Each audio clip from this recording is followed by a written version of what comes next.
Samantala, dating DPW Chief Bonoan, lahat daw ng senador ay tumanggap umano ng Leadership Fund. Para sa detalye ng berita, DJ Joey Boy.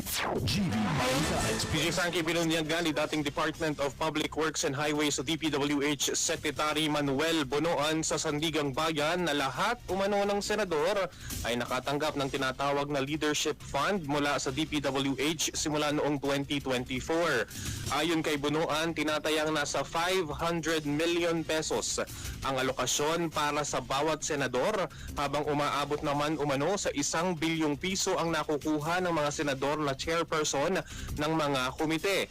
Sa kabuuan, sinabi ni Bonoan na umaabot sa 24 billion pesos ang tinatawag na Leadership Fund na umano'y nasa diskresyon noon ni dating Senate President Juan Miguel Mig Zubiri at maaari pa umanong madagdagan. Ayon pa sa dating DPWH Chief, humingi umano si dating DPWH Undersecretary Roberto Bernardo ng listahan ng mga proyekto kina dating Senador Bong Revilla at Senador Jinggoy Estrada.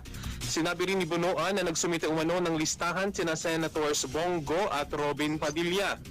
Iginiit din ni Bonoan na nagpasalamat umano sa kanya sina Padilla at Senador Amy Marcos para sa kanyang tinatawag na assistance. Itinanggi naman ni Zubiri ang mga aligasyon.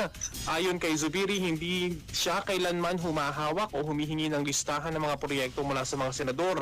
Sinabi niyang dumadaan sa Senate Committee on Finance ang mga kahilingan para sa mga proyekto at hindi sa kanyang tanggapan.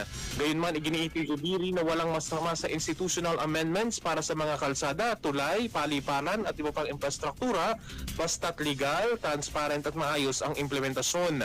Itinanggi rin ni Senador Bongo na nagsumite siya ng listahan ng mga proyekto kay Bernardo. Hinamon ni Go si Bonoan na linawin kung ano ang mga pinagbabatayan ng kanyang mga aligasyon. Samantala, sinabi naman ni Senator Amy Marcos na wala siyang alam sa tinutukoy na pasasalamat ni Bonoan. Aniya, palagi siyang nagpapasalamat sa mga ahensya ng gobyerno kapag may mga proyektong isinasagawa sa Ilocos Norte. Para sa GV Balita Express, ito si DJ Joey Boy sa GV 99.9, Your Good Vibes. At sa